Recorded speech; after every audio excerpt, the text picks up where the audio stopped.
Hola Victoria, ¿cómo estás? Buenas tardes.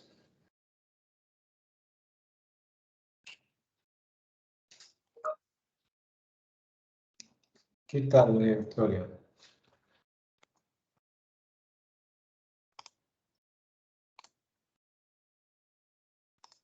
Puntual, como siempre.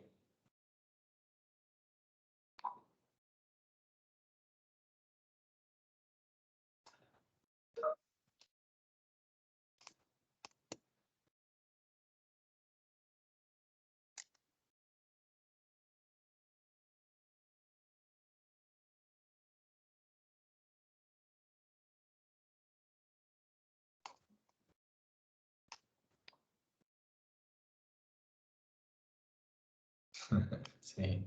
¿Sigues por Sullana, no? Por Talara, creo que estaba Sullana. No me acuerdo.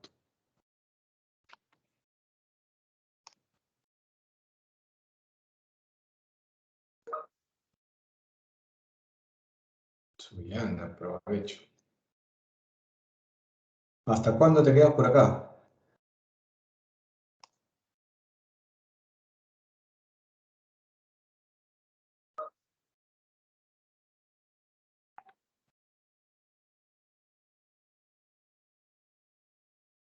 ¿Medio año? ¿Medio año te vas a quedar trabajando? Ah, mira.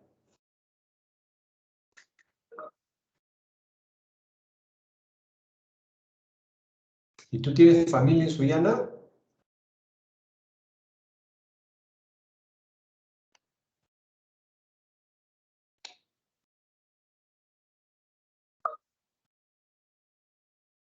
Ah, qué bueno, qué bueno. Entonces estás en casa.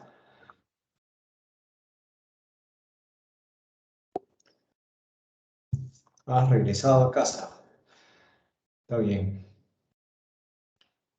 Huyendo del frío limeño, que cada vez está peor.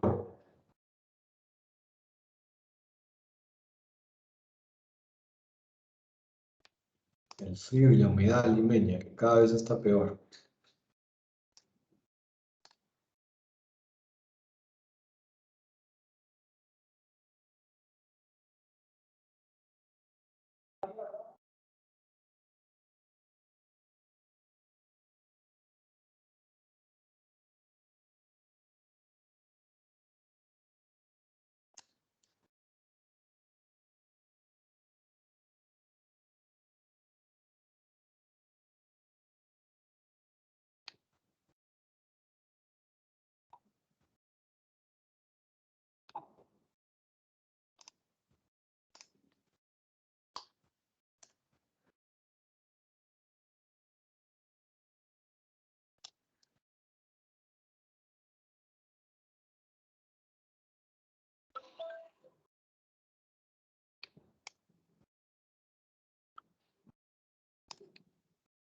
Jan, ¿cómo está? Buenas tardes.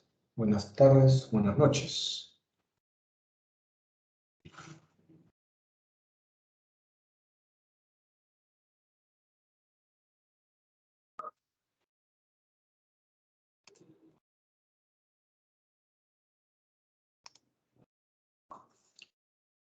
Vamos a esperar al resto para poder comenzar la clase.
¿Qué pasa con el resto? No vienen.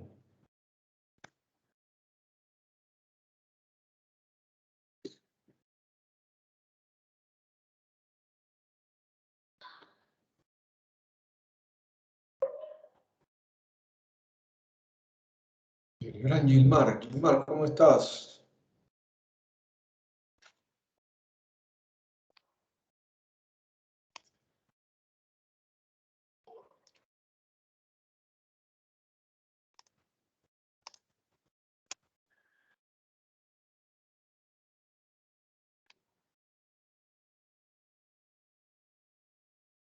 ¿Cómo estás, Gilmar? Buenas noches. Bienvenido.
Sheila, buenas noches. Yasmín, ¿qué tal? José Manuel, ¿cómo estás? Buenas noches.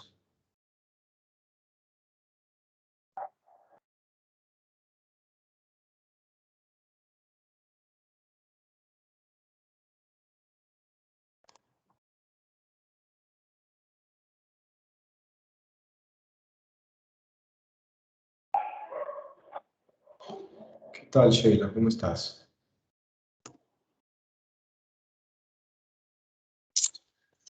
Graciela, buenas noches.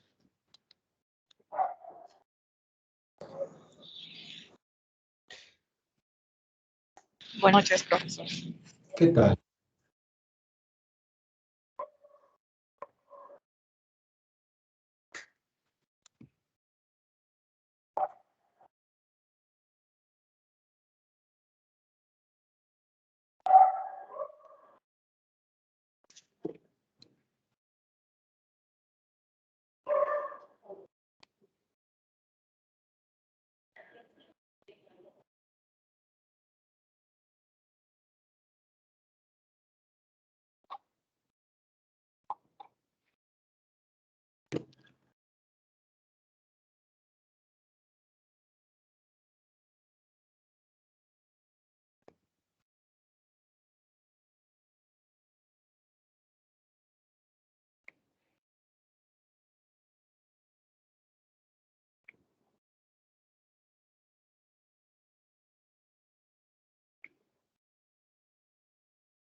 Amira, ¿cómo está? Buenas noches. Jason, ¿qué tal? Yasmín, buenas noches.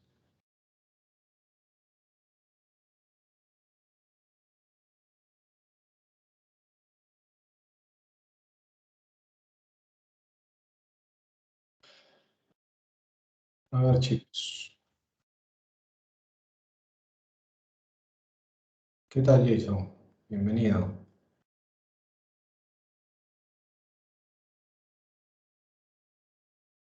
¿Qué tal, Tamira? Qué gusto. A ver, muchachos, no recuerdo si les había comentado la semana pasada, creo que sí. Ya me confirmaron, perdón, el lunes, ya me confirmaron que el examen es en la segunda sesión, ¿ya? Entonces, miércoles de la próxima semana va a ser la sesión de examen. Recuerden que pueden ingresar primero, creo que sí, ya lo habíamos comentado, ¿no? Ya lo habíamos comentado el día de la sesión del examen, ¿sí?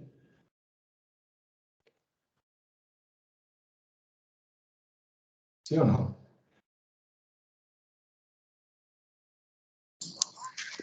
Sí, profe, ya lo había comentado, incluso que como Ajá. nos toca a primera hora, si es posible, podemos entrar unos minutos antes como para poder aprovechar el tiempo. Perfecto, muchísimas gracias, Graciela, sí. Luego, en el tema del examen, ya hemos hecho buena parte de repaso del curso, ¿no? Hemos repasado lo que es cronogramas, hemos repasado el día lunes lo que es cotizaciones internacionales y la semana pasada también repasamos algunas de las partes de teoría de la primera unidad del curso, ¿no? Entonces, ahora vamos a repasar algo de teoría de la unidad 2, ¿no? De la unidad 2 del curso. Lo primero es hablar sobre los riesgos, ¿no? Sobre los riesgos. Y que es un tema que ahorita se ha vuelto un poco coyuntural, ¿no? Algunos de ustedes trabajan en temas de comercio exterior o trabajan en alguna empresa que importa o exporta. Y entonces hay un riesgo muy importante que afecta a todas las empresas del Perú y que el riesgo se ha visto afectado por todo este desconcierto político-económico. ¿A qué riesgo nos estamos refiriendo? ¿Se acuerdan o no? ¿Qué riesgo podría ser? Que afecta a todas las empresas de nuestro país por igual. Tiene un nombre. ¿Se acuerdan?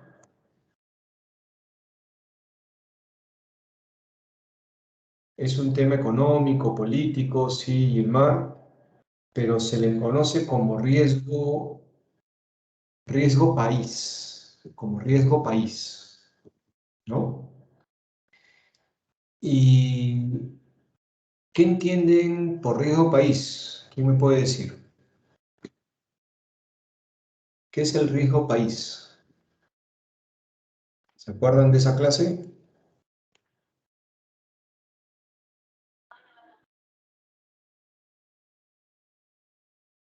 ¿Alguna idea?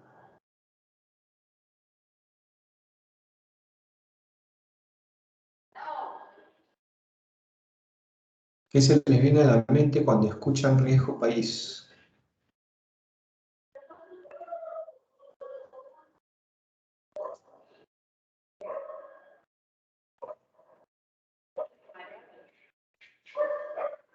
Nada, chicos, ninguna idea de lo que es el riesgo país. Pueden escribirlo en el chat o pueden activar su micro y comentarme.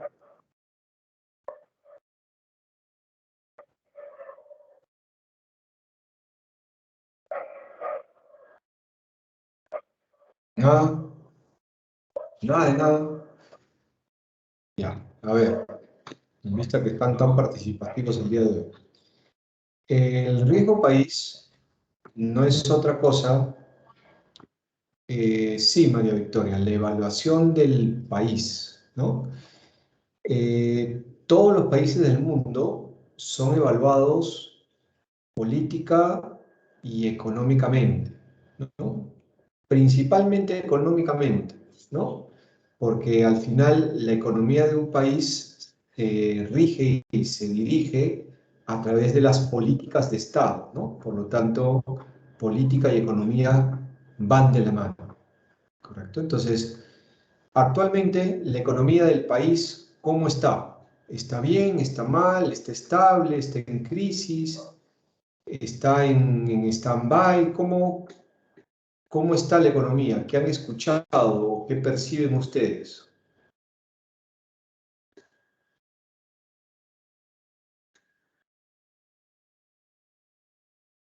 Está devaluada la moneda peruana, correcto, correcto, María Victoria. ¿Y por qué está devaluada? ¿O por qué se ha devaluado?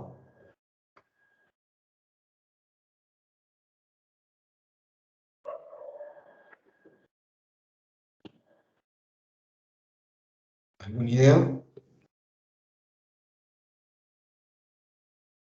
¿Cómo está el tipo de cambio en el Perú? ¿Está estable? ¿Está en alza? ¿Está en bajada? ¿Cómo está el tipo de cambio?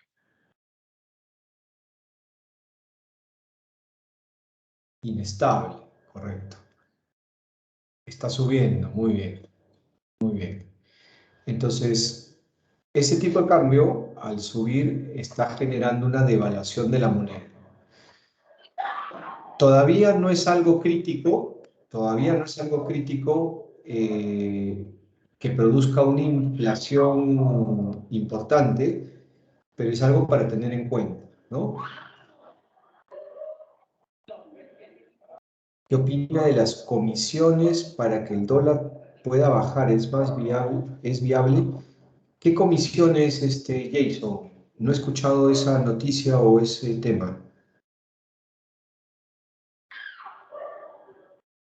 ¿Me puedes explicar un poquito mejor? Ya. Entonces, el riesgo país lo que busca en sencillo es ver qué tan riesgoso es hacer negocios con un país, ¿correcto? Por lo tanto, dentro de los muchos criterios que se analizan en el riesgo país, estamos hablando de riesgos políticos, económicos, sociales, culturales, legales, etcétera, ¿no? Entonces, estos van de la mano con el tema de la libertad económica, ¿no? ¿Y qué se entendía por libertad económica? Se entendía al tema de qué tan libre eres tú de administrar tu dinero en ese país. Es decir, yo vengo a invertir al Perú, traigo $1.000.000, los invierto y de repente de aquí a 5 años digo, me quiero ir porque ya no me gusta Perú y me llevo todo mi dinero. ¿Tengo la libertad de hacerlo o no tengo la libertad de hacerlo? Si tengo la libertad, quiere decir que hay libertad económica y eso va a dar favorablemente a mi nota de riesgo país, a mi calificación de riesgo país. Otro punto que se ve es, por ejemplo, el tema de corrupción. ¿Qué nivel de corrupción tiene el país? Y eso también afecta negativamente a mi calificación. Otro tema que se ve es qué tan engorrosos son hacer negocios o hacer empresa en el Perú. Todo lo que es trámites, permisos y todo lo demás. Y eso también aboga o positivo o negativo dependiendo de qué tan complicado sea. Entre muchos otros criterios que se utilizan, son alrededor de 10 criterios que se utilizan para sacar la nota de riesgo país, ¿no? Actualmente estamos en una situación un poco complicada, ¿no? Por las posibles, porque hasta ahora nada se materializa, por las posibles consecuencias de la política que aparentemente quiere dar el presidente turco, ¿no? Y eso está haciendo que nuestra economía esté inestable y eso ha hecho que el dólar se dispare un poquito, ¿no? Ah, ya te entendí.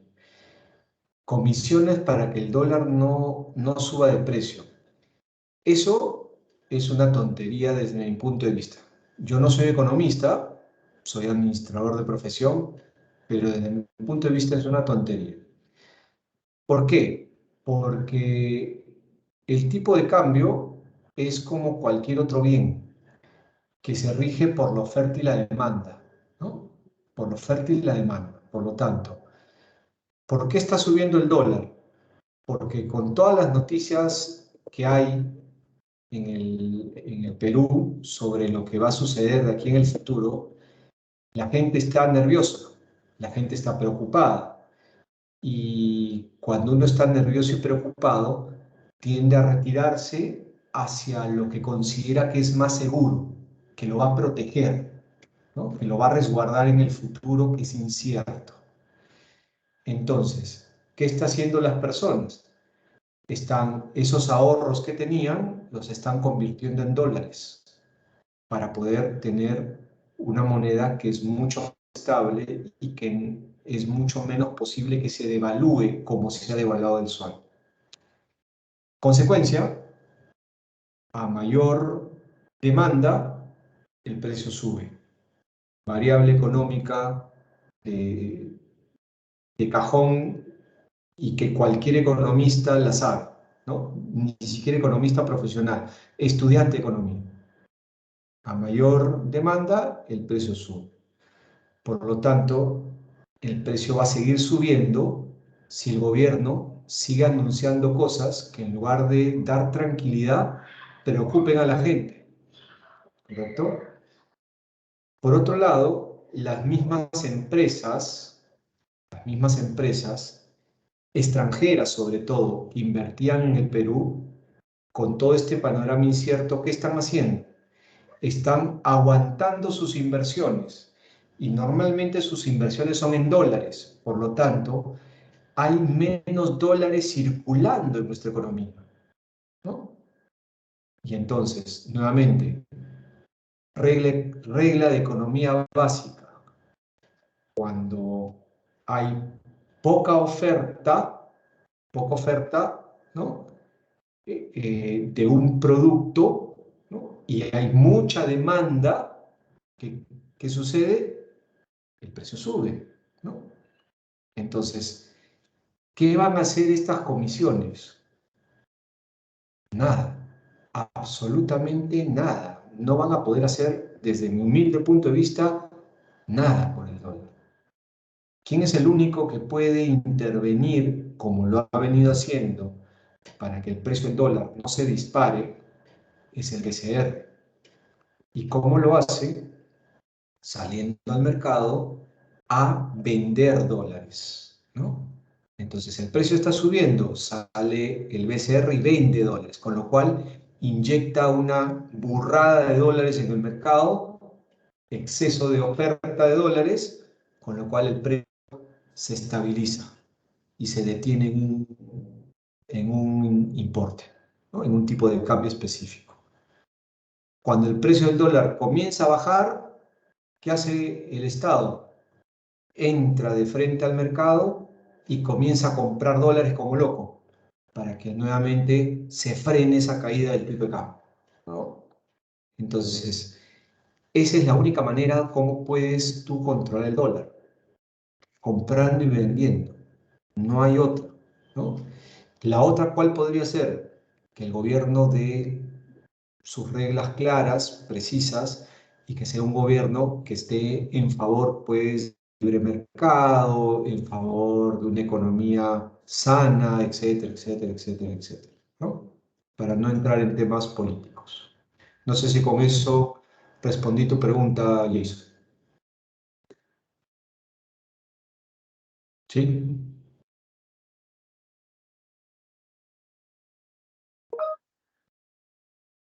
Perfecto. Entonces, este riesgo país es importante porque existen muchas clasificadoras de riesgo a nivel internacional que hacen es evaluar qué tan riesgoso es hacer negocios con un país. Entonces, sale nuestra evaluación y ¿eso de qué sirve? No solamente para que las empresas se interesen en venir a invertir en el Perú, sino también sirve para que en el eventual caso que el Perú necesite un préstamo internacional, podamos acceder al préstamo y podamos acceder a buenas tasas, ¿no? Si tenemos una buena calificación de riesgo país, nos van a prestar plata y nos la van a prestar a tasas muy pequeñas y de repente hasta plazos muy largos para devolver. Caso contrario sería si el riesgo país es muy bajo, o sea, es muy riesgoso hacer negocios en el Perú, lo más probable es que o no nos presten dinero o nos los presten a tasas demasiado altas, ¿no? Es por eso que es importante manejar ese riesgo. Ahora, desde el punto de vista de empresa, conocer el riesgo país también me ayuda a mí a decidir mi inversión. ¿Invierto en Venezuela o invierto en Perú? ¿Invierto en Perú o invierto en Ecuador? ¿Invierto en Ecuador o invierto en Alemania? ¿No? Entonces, ese tipo de situaciones de información de riesgo país es muy valiosa para la toma de decisiones, ¿no? Eh, Eso principalmente. Y los riesgos que afectan a la economía en general, a un país en general, son, por ejemplo, en el Perú lo que eran las catástrofes naturales, el tipo de cambio, la inflación, ¿no? El mismo riesgo país en general, temas empresariales, financieros, etcétera, ¿no? Entonces, el riesgo es importante de tenerlo analizado, de tenerlo controlado, de saber qué riesgo quiero yo asumir, qué riesgo quiero correr, ¿correcto? Eso en cuanto a la unidad 6 respecto al riesgo. En la unidad 7 se tocó el tema del mercado de divisas, ¿no? Y aquí les pregunto nuevamente, ¿qué es una divisa? ¿Quién me puede decir qué es una divisa? Y la siguiente pregunta es, ¿qué divisas conocen?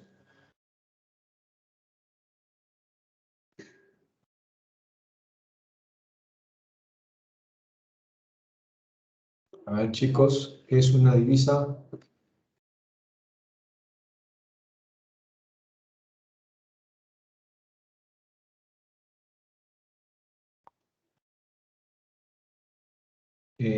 A ver, Yasmín Palacios, perdón, Graciela, tenías el micro levantado. ¿Qué es una divisa? Pues son todas las monedas extranjeras. Y en este caso, por ejemplo, está la libra, el peso, el euro, el dólar, el yuan. Ya, perfecto. Una divisa, normalmente, gracias Graciela, se le conoce internacionalmente a la moneda como divisa, ¿no? Pero tiene una connotación un poco más importante, ¿no? Se le conoce como divisa no solamente a las monedas, sino a las monedas que tienen una relevancia importante dentro de la economía mundial. Por ejemplo, el sol peruano no entraría dentro de esta clasificación de divisa porque es una moneda muy inestable, ¿no? ¿Qué monedas encajan con la definición exacta de divisa? El dólar americano, el dólar canadiense, la libra esterlina, el euro, el yen japonés, el yuan chino, el rublo ruso, ¿no? Esas básicamente, ¿no? Esas básicamente, ¿no? Entonces, ¿por qué son importantes las divisas? Porque cada estado se tiene que hacer de divisas y almacenar divisas, ¿no? Y aquí habíamos hablado que todos los estados tienen un banco central o un un banco de reserva o un banco federal, como le llaman en Estados Unidos. Al Banco Central le llaman la Fed, que es el Banco Federal de Estados Unidos, en donde guardan los ahorros del país, ¿no? Y esos ahorros no los guardan en moneda nacional. En el caso del Perú, no los guardamos en moneda nacional, los guardamos en divisas y en oro. Divisas y oro, ¿no? Muchos países hacen exactamente lo mismo, porque recuerden que cuando hablamos del sistema financiero internacional y hablamos de Bretton Woods, dijimos que en esa época había lo que se llamaba el patrón oro, ¿no? En donde los estados respaldaban el valor de su moneda en oro, ¿no? Entonces, muchos países, muchos estados se han quedado con oro como reserva y lo tienen ahí almacenado. Pero además lo combinan con divisas, ¿no? Y como divisas, pues no puede ser su propia moneda, como el caso del Perú, porque es un inestable. Y entonces, ¿qué tenemos como divisa? Tenemos dólares, tenemos euros y podríamos tener algún otro tipo de moneda que sea lo más estable posible en el mundo, ¿no? Entonces, eso es importante porque le da solidez a nuestra economía, le da valor a nuestra moneda nacional y por otro lado sirve también para poder pagar las obligaciones del Estado, ¿no? Pagar los sueldos del Estado, pagar construcciones, obras, etcétera, pagar préstamos que se hayan realizado en el exterior, etcétera, ¿no? Entonces, es muy importante las divisas y que los estados mantengan divisas, ¿correcto? Eh, ¿Por qué hacer transacciones a nivel internacional, ¿no? Y aquí el ejemplo es muy simple, ¿no? Porque estas transacciones con divisas en el mundo me pueden generar un ingreso, ¿no? En otras palabras, convertirme en un cambista internacional, ¿no? Y vender, obviamente, cantidades mucho más grandes de dinero, de divisas extranjeras, y poder jugar, pues, con el tipo de cambio de compra, con el tipo de cambio de venta, y poder generar flujos de dinero importante, ¿no? Entonces, dentro de esto hay una empresa, una página que es de las más conocidas, que es el Forex, ¿no? Forex, si no me equivoco, que es una página que busca justamente esto, ser un medio para intercambiar divisas a nivel internacional, ¿no? Eso relacionado a la sesión 7, relacionado a las divisas. En la sesión 8 vimos lo que eran los Incoterms, que ya lo hemos visto en la clase el día lunes, y que quisiera ver si alguien me puede decir los Incoterms. Los son Incoterms de la versión 2020. ¿Alguien se los acuerda? Miren que el lunes lo hemos visto de una manera mucho más didáctica para entender cuáles son la mejor forma de acordar. ¿Alguien me puede decir los son Incoterms?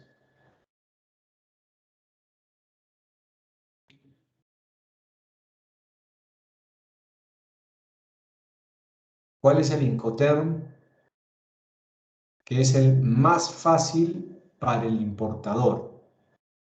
El que le acarrea menos riesgo y responsabilidad al importador. ¿Cuál es ese Incoterm? El CIF, profesor. Buenas noches. Buenas noches. ¿Cuál, perdón? CIF. No, CIF es un Incoterm término medio, en que la responsabilidad está casi un 50-50. En cual el DDP, importador no tiene prácticamente responsabilidad.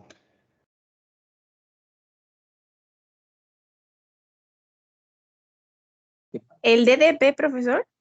El DDP, correcto, correcto. Gilmar también lo puso por acá.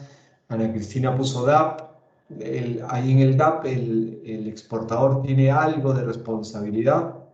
Recuérdense que perdón, y DAP ya no existe, ¿no? DAP se ha cambiado por Ah, no, perdón, el DAT. El DAT es el examen. Sí, el DAT tiene algo de responsabilidad del exportador.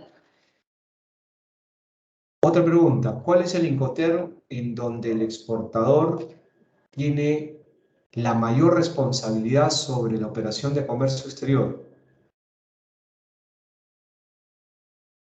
¿Cuál es el Incoterm en donde el exportador tiene la mayor responsabilidad sobre el proceso de comercio exterior, de la exportación? ¿Cuál es?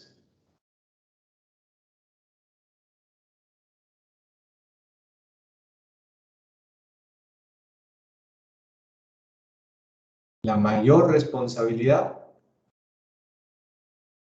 ¿Podría repetir la pregunta, profesor? ¿Cuál es el Incoterm en donde el exportador tiene la mayor responsabilidad sobre la exportación? Riesgo y responsabilidad, donde el exportador asume más riesgo y responsabilidades.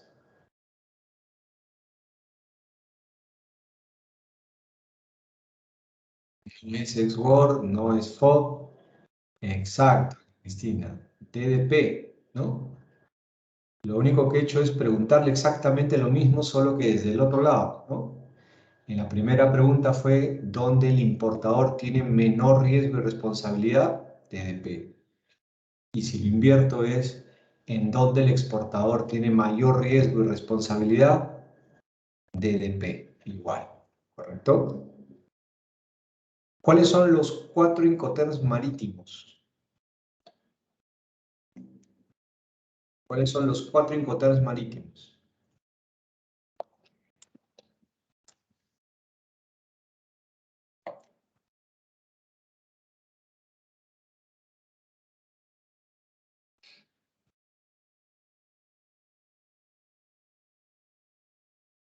¿Cuáles son los 4 Incoterms marítimos, chicos? ¿Quién me los puede nombrar? Claudia. ¿Perdón?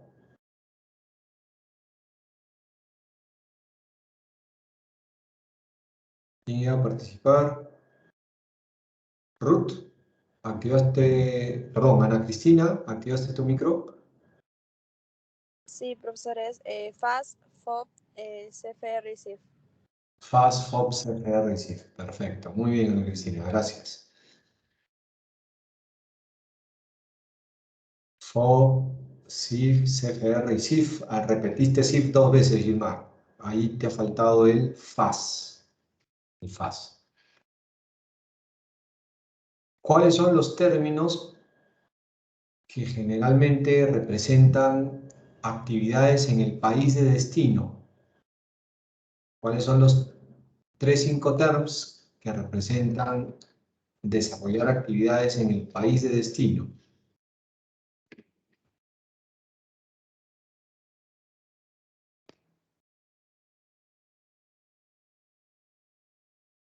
Los 3 Incoterms que implica desarrollar alguna actividad en el país de destino. ¿Cuáles son?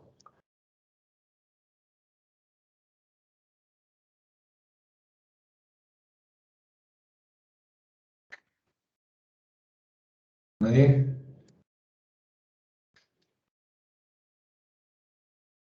Repito, ¿cuáles son los 3 Incoterms en donde el exportador, ya más fácil todavía, realiza algún tipo de actividad en el país de destino? O dicho de otra forma, adquiere algún tipo de responsabilidad en el país de destino. ¿Cuáles serían?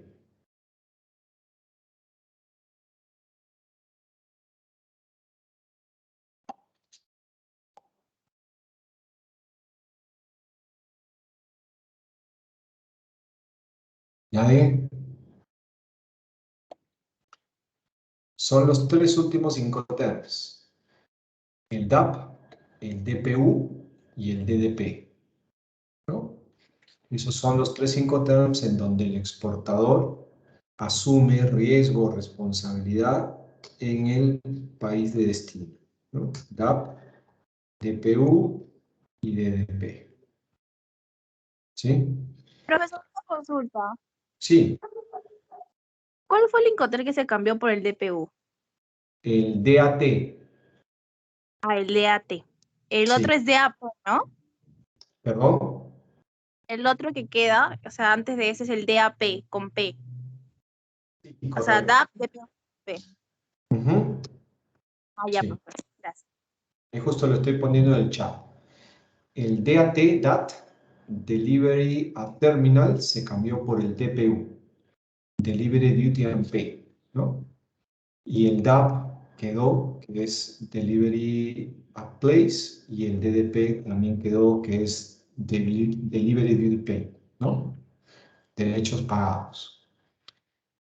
Siguiente pregunta. ¿Cuáles son los Incoterms que son para otros medios no marítimos? Otros medios de transporte no marítimos.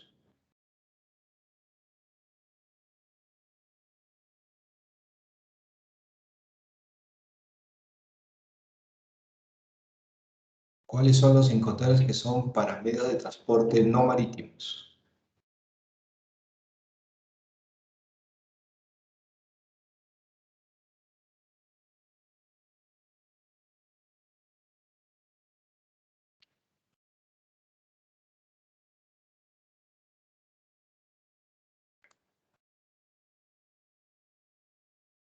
¿Cuáles serían?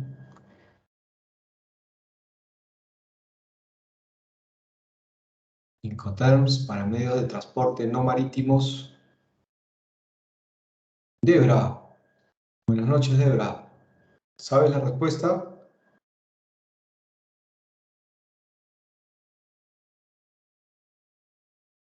Por acá están escribiendo ZIP. ¿Es correcto? ¿Cuál más?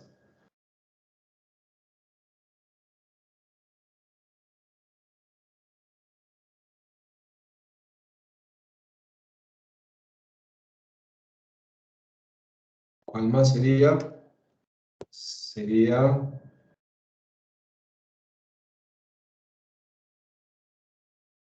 A, CPT y CIP. ¿No?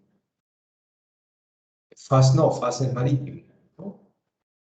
FCA, CPT y ZIP son los tres términos que son utilizados cuando se exporta en... Sí, correcto, FCA. Cuando se exporta en medios de transporte no marítimo, ¿correcto? ¿Y cuál Incoterm nos falta? Nos falta el Incoterm que es el más complejo para el importador. ¿Cuál sería ese? En donde el importador asume más riesgo y responsabilidad. Correcto, correcto. El único que nos faltaría es el export, ¿no? Y con eso hemos hecho un recuento de los 11 Incoterms que están vigentes con la versión 2010. Y que el día lunes hicimos el tema de cotización internacional, ¿no? Ahora, en la sesión 9 se tocó el tema de la Cámara de Comercio Internacional. ¿Qué es la Cámara de Comercio Internacional? ¿Qué es la Cámara de Comercio Internacional?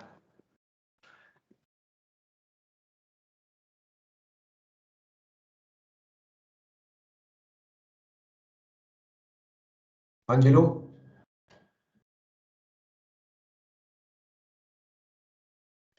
Ángelo, ¿me escuchas?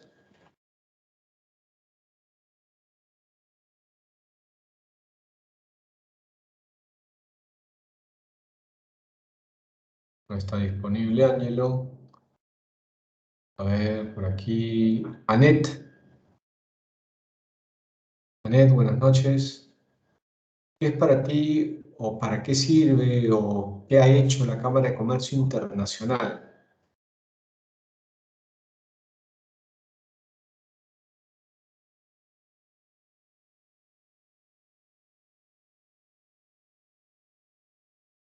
Nada, chicos. ¿No se acuerdan? ¿No saben? ¿No opinan? ¿O no se me está escuchando? ¿Cómo es? Está fallando el audio, no te preocupes, Lorenzo, gracias. Sí, Ana Cristina, ¿ibas a comentar algo? Es una organización que se encarga de promover el comercio y es la que creó lo que eran los 5 TERS para facilitar Exacto. eso. Ujú. Está muy bien la respuesta. Es una institución o un organismo internacional, obviamente, que dentro de las cosas más importantes que ha hecho es la creación de los 5 TERS, ¿no? Y sí, correcto, Jason por acá también pone que la Cámara de Comercio, ajá, pero no es la CCL, sino es la CCI. La CCL sería la Cámara de Comercio de Lima, CCL. Aquí estamos hablando de la CCI, Cámara de Comercio Internacional, ¿no? Ha creado los 5 TERMS, promueve el comercio a nivel internacional, tiene, sí, pequeño detalle, tiene una cámara de solución de controversias, disputas, entre muchas otras acciones que desarrolla para poder ayudar a que el comercio internacional fluya de mejor manera, ¿no? También tienen una rama de investigación o de análisis de operaciones de comercio, ¿no? Y dentro de esto, por ejemplo, tienen lo que es el Product Access Map, ¿no? Tienen se me fue el nombre. Product Access Map, tienen el Market Map y tienen otro más, que no me acuerdo ahorita cómo se llama, y Trade Map, ¿no? Tienen 3 organismos, Trade Map, Market Access Map, y tiene también otro que es el Product Map, o Product Access Map, no me acuerdo muy bien, ¿no? El más completo es Trade Map, porque desde Trade Map puedes acceder a los otros dos, ¿no? Ucontrade, no estoy seguro de Ucontrade, pero podría ser, porque cada vez sacan más organismos orientados a esto.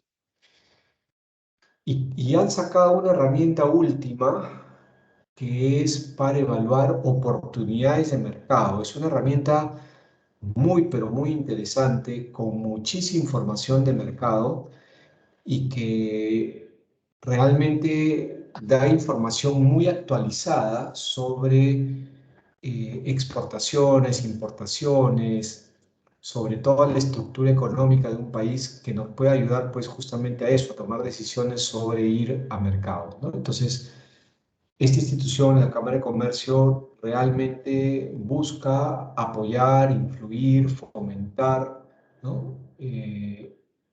El desarrollo de relaciones comerciales saludables, ¿no? Ahora, dentro de ella también vimos que no solamente va por ese lado, porque una operación comercial no necesariamente siempre va a salir bien, ¿no? Pueden haberse y darse problemas, ¿no? Por lo tanto, dentro de estos problemas hay la Cámara de Solución de Controversias y Disputas de la Cámara de Comercio Internacional. Ahora, dentro de esto, también dentro de esta diapositiva se vio lo que son los aranceles, ¿no? ¿Y qué vienen a hacer los aranceles? ¿Qué me pueden decir? ¿Qué es un arancel?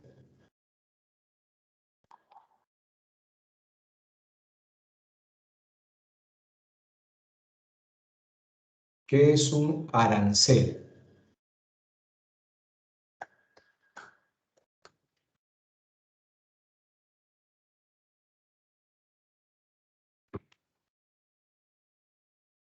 El Buenas noches, pago. profesor.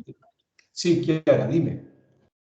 Sí, es un impuesto o un gravamen que se le coloca pues de repente a una mercancía, ¿no? Al momento, bueno, si hablamos de importación, ¿no? En este caso. Perfecto, muy bien. Aquí Gilmar nos pone pago de un derecho. y eso me lleva a otra pregunta, igual con lo que ha contestado Kiara. ¿Un arancel siempre va a implicar el pago de dinero? ¿Siempre? ¿Qué opinan? ¿Sí o no?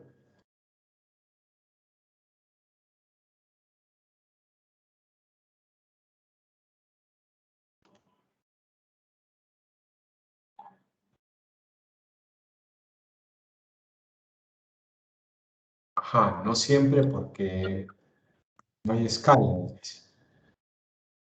Hay barreras no arancelarias, profe.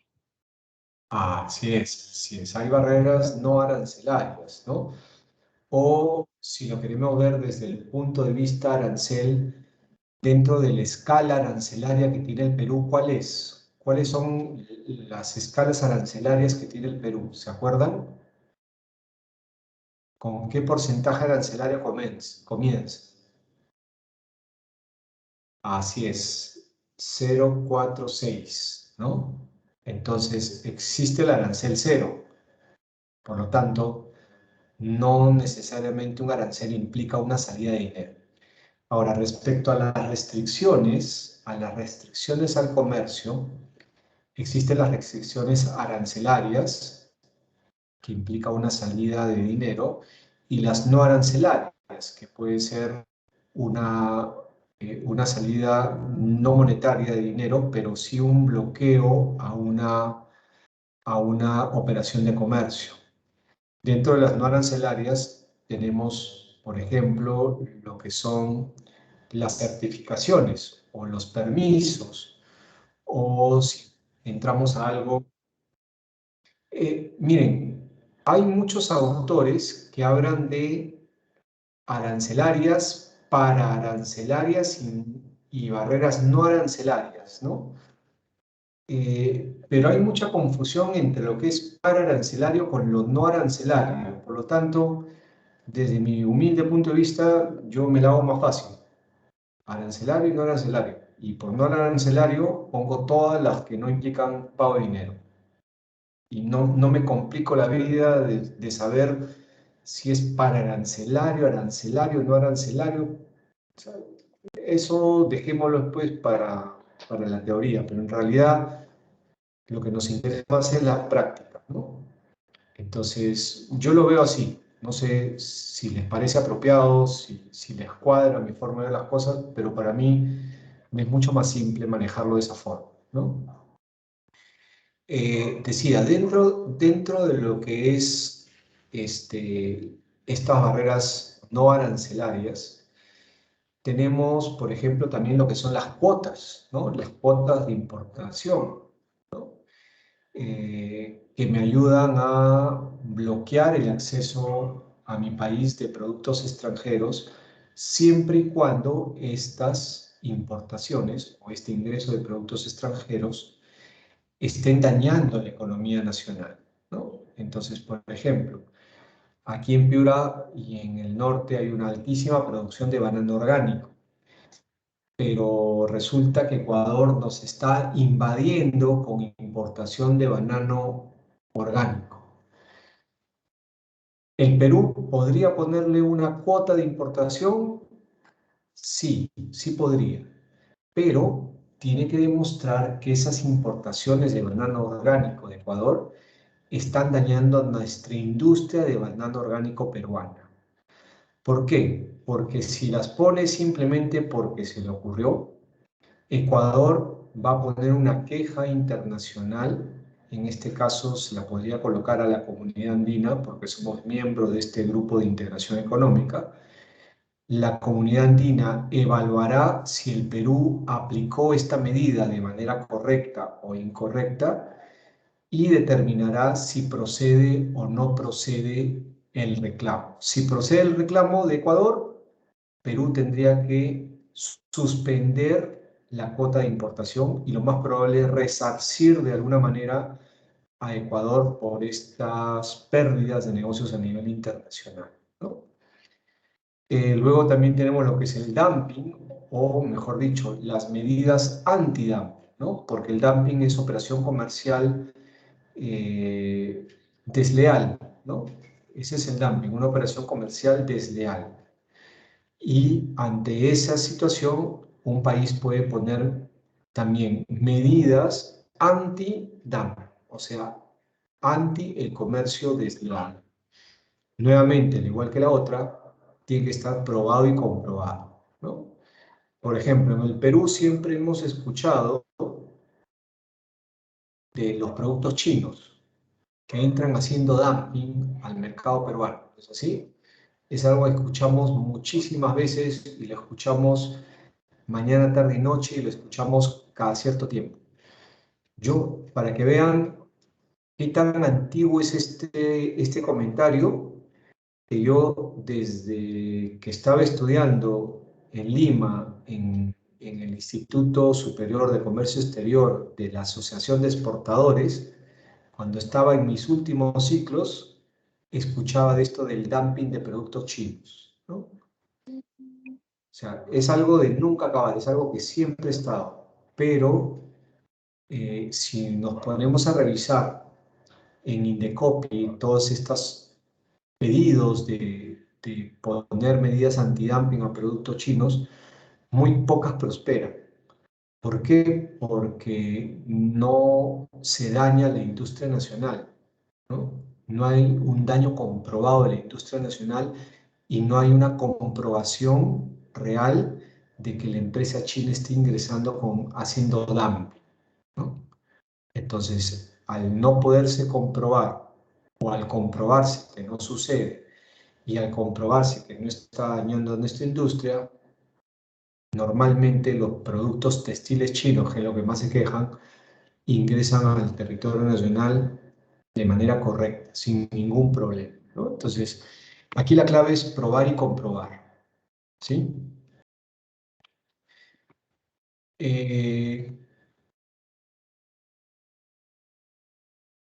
¿Cuáles son los aranceles que se cobran en el Perú? Los aranceles y tasas, ¿cuáles son? ¿Qué es lo que se cobra en las importaciones? ¿Cuáles son los aranceles y tasas que se cobran? ¿Qué nombre tiene? Uno de ellos ya lo hemos visto en los ejercicios de cotización que hemos realizado. Y es el principal, el que nos da la base imponible. ¿En las valores? Correcto, el valor. ¿Cuál más? ¿Cuál más se cobra en el Perú? El IGB y el IPM. IGB, IPM, y hay otro que pasa desapercibido porque es un impuesto selectivo. ¿Cuál es? ISC. ISC. El ISC, correcto. Y como su nombre lo dice, impuesto selectivo al consumo. Y por selectivo, ¿qué quiere decir? Que solamente lo pagan ciertos productos. La percepción JSON, no es otra cosa que un adelanto del pago de un impuesto, ¿no? Es el adelanto del pago de un impuesto, ¿correcto? Por lo tanto, si tú al momento de importar pagas percepción, ¿no? Después, en tus operaciones normales del negocio, puedes descontar el pago realizado por esa percepción. ¿Ya? ¿Sí me dejo entender? ¿Sí me dejo entender con eso, chicos? Jason. Sí, perfecto, ¿no? Entonces, la percepción no es un impuesto que grava directamente a la operación. O sea, sí lo pagas, sí, pero después te lo descuentas, ¿no? O sea, es un pago por adelantado que después lo puedes recuperar, ¿correcto? Pero los impuestos que sí afectan directamente son el ad valorem, el IGB, el IPM y el ICC, algunos selectivamente. Muy bien. ¿Qué más vimos en esta sesión? Bueno, esta sesión no la desarrollaron conmigo porque yo estaba justamente en reposo por el tema del COVID, ¿no? Y se hicieron algunos ejercicios de cálculo de tasas que lo estamos viendo pues con el tema de el pago, las cotizaciones internacionales que hacemos. ¿no? Y luego acá también se tocó un tema que era commodity. ¿Se acuerdan qué eran los commodities?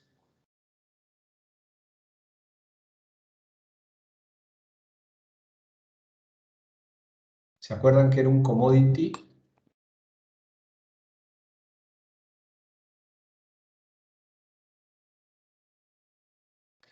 Materias primas como el oro y el cobre, es correcto.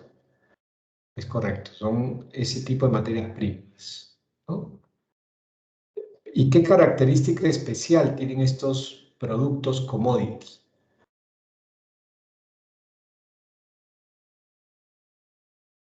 ¿Se acuerdan? Estos productos commodity, la característica principal que tienen es que tú no puedes fijar el precio del producto. O sea, yo no te podría vender oro a ti, Gilmar, que te veo acá de frente mío, al precio que a mí se me antoje. Obviamente de manera internacional. ¿Por qué? Porque el oro tiene una cotización internacional y tiene una cotización incluso a futuro.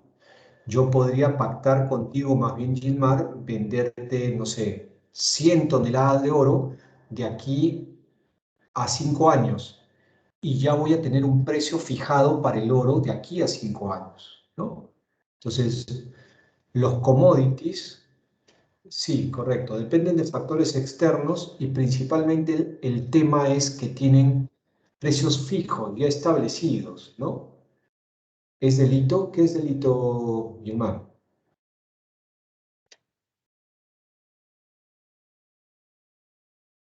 No entendí. ¿Qué cosa es delito? ¿La exportación de oro? No, no, no. ¿Por qué dices que es delito? ¿Sabes algo que yo no sé? No, no, no, no es delito. En exportación lo que tenemos son dos tipos de productos. Productos restringidos y productos prohibidos, ¿correcto? Por productos restringidos, ¿qué tenemos? Son todos esos productos que necesitan de permisos para ser comercializados. Y ahí en productos restringidos están casi la gran mayoría. Permiso sanitario, permiso fitosanitario, controles de calidad, etc. Diferentes tipos de permisos, los permisos que te puedas imaginar, restringidos. Y tenemos otro grupo de productos mucho más reducido, que son los productos prohibidos, ¿no? Los prohibidos, que no se pueden comercializar. Y aquí tenemos algunos criterios que el Perú utiliza para clasificar productos prohibidos. Los primeros son los temas relacionados al patrimonio cultural, ¿no? Uno no puede exportar patrimonio cultural. O sea, yo no puedo exportar un huaco retrato original de la cultura chavín. Imposible, porque ahí sí estoy cometiendo delito porque es un producto prohibido, porque es patrimonio cultural. No puedo, por ejemplo, ingresar al país ropa usada, también es un producto prohibido, ¿no? La ropa usada, pues, puede traer virus, hongos, bacterias, etcétera, ¿no? Y al ser usada no es comercializable. Animales, algunos, ¿no? Porque sí se comercializan animales vivos. Pero nuevamente, ¿qué tipo de animales no se pueden comercializar o que el Perú los cataloga como prohibidos? Por ejemplo, los que son considerados patrimonio nacional, o sea, los auquénidos peruanos, ¿no? Llama, vicuña, alpaca, ¿no? Y guanaco. Llama, vicuña, alpaca, guanaco. No se pueden comercializar.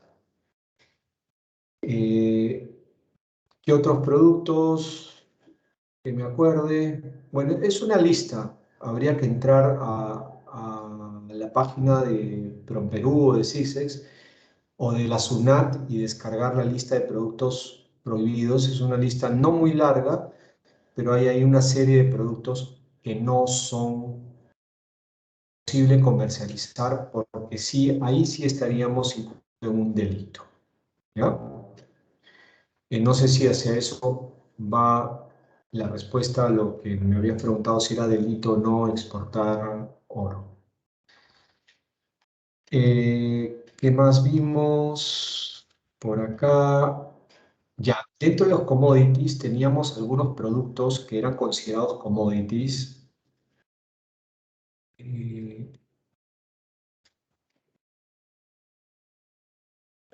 Ajá, ya. El drawback es un reintegro tributario, ¿no?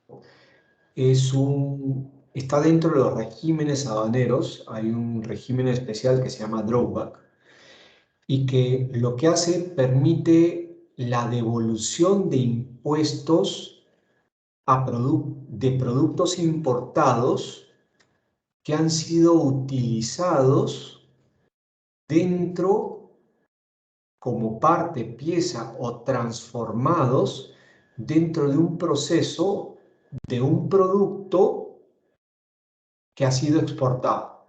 Esa es la característica. Por ejemplo, yo importo bolsitas de té filtrante de China, que están baratísimas, y me compro un lote, 1 millar de bolsitas de té filtrante. Las importo al Perú y pago impuestos. Pago impuestos, porque las importé. Entonces, agarro yo mi producción, no sé, pues tengo un campo lleno de manzanilla, la proceso y la convierto en hojitas secas para té.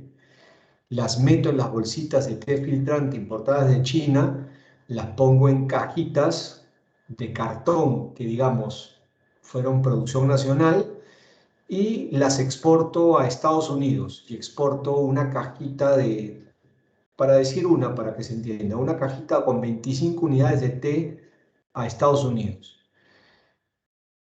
¿Qué voy a poder hacer ahí? Ahí voy a poder acogerme al drawback. ¿Por qué? Porque esas bolsitas que pagaron impuestos, ¿no? Y aquí la clave es que hayan pagado impuestos. El Perú tiene por norma que el exportador peruano no debería exportar impuestos, ¿correcto? Por lo tanto, te devuelve hasta, ¿quién me corrige? ¿Cuánto está el drawback al día de hoy en el año 2021?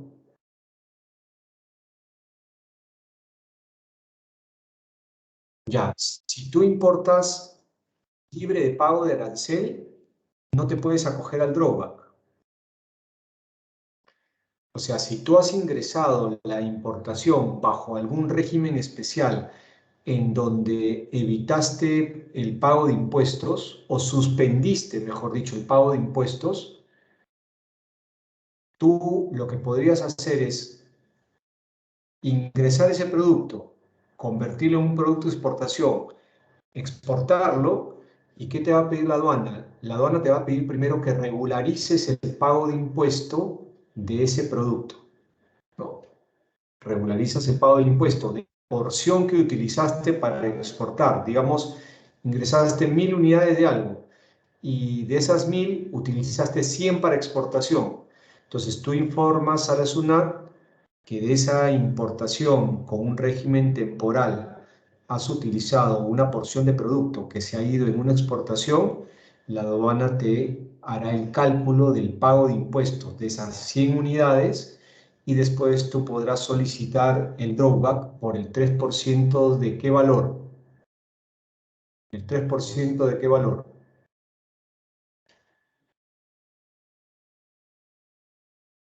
¿Sobre qué se calcula el drawback? Del FOB, correcto. El 3% del FOB, ¿no? Esa sería la figura, mi estimado Jason, ¿no? ¿Sí quedó claro?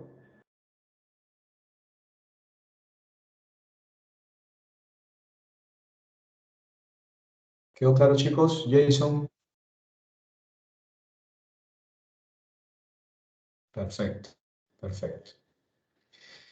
Entonces los commodities pues son importantes y para un país como el nosotros son importantes. ¿Por qué? Porque el Perú, muchos de sus productos son commodities, ¿no?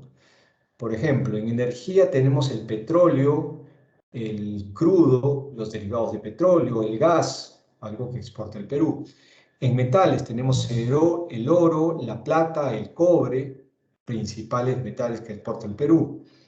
Tenemos ganado, algunas carnes. En productos agrícolas tenemos el maíz, la soya, el trigo, el café, el algodón, etc. Por lo tanto, si uno hace un recuento de los principales productos de exportación, vamos a ver que la gran mayoría son commodities. Por lo tanto, ¿qué debemos hacer?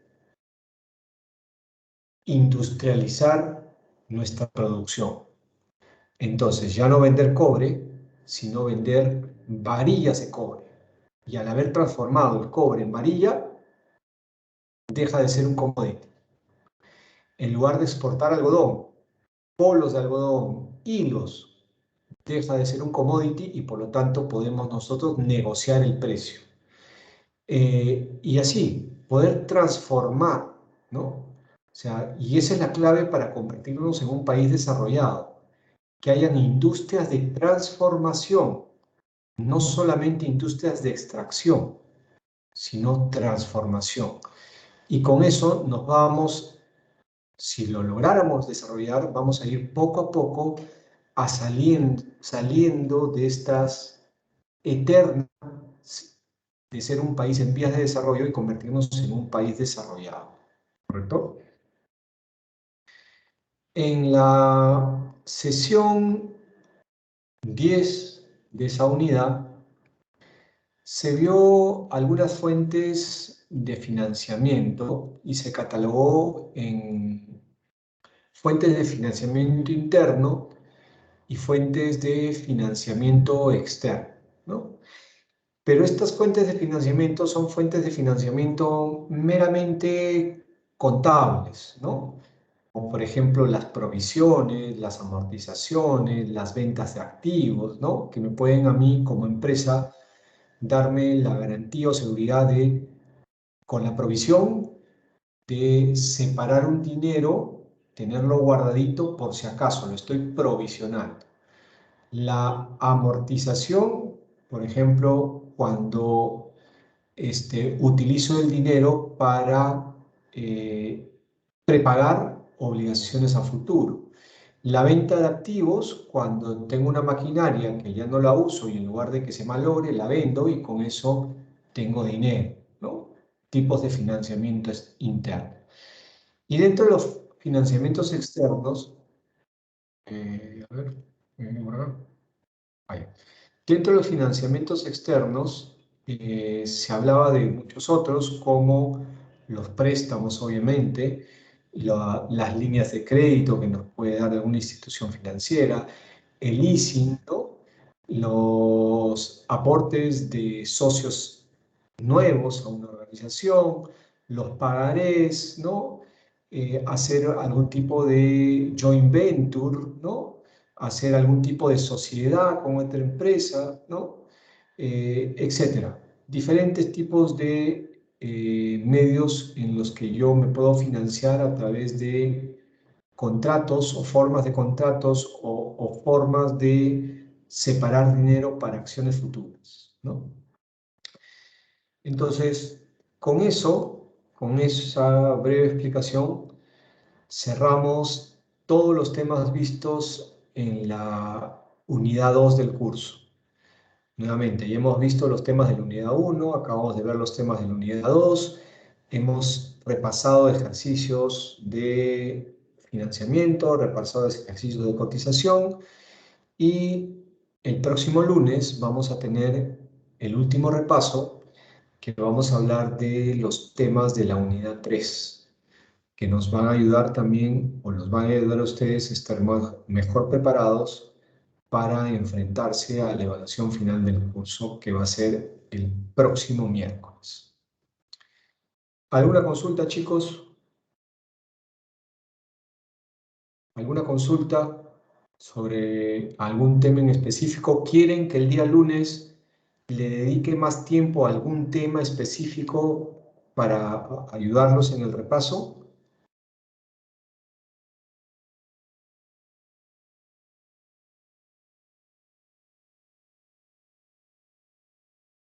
¿Les gustaría que el día lunes toque como repaso algún tema específico? Ejercicios. ¿Cuáles, Anet? ¿Ejercicios de qué? Profesor, Sí. sí, el tema de los ejercicios con los Incoterms y el tema también de los cálculos para hacer las cuotas, era Ya. no me acuerdo el nombre exactamente, pero esos dos serían Ya, importantes. ya, perfecto. Lo que es financiamientos, ¿no? Sí. Ya, perfecto. Entonces, el día lunes voy a preparar 2 casos chiquitos que los pueden ayudar pues a refrescar un poquito más lo que hemos manejado en esos 2 ejercicios de cotización y de financiamiento. Listo. Entonces, así quedamos, muchachos. Muchas gracias. Buena semana y buen fin de semana y nos vemos el día lunes para nuestra última sesión de repaso. Cuídense mucho, muchachos. Hasta Profe, luego. Dígame, dígame. por favor, ¿podría hacer un repaso chiquito también del drawback? Ya, ya, ok. En los casos de exportación lo vemos. ¿Sí? Ya, profe. Perfecto, no hay ningún problema. Listo, muchachos. Damos por cerrada la sesión del día de hoy. Muchas gracias. Nos vemos el día lunes. Hasta luego, cuídense. Hasta luego, Ana Cristina. Nos vemos, Pani.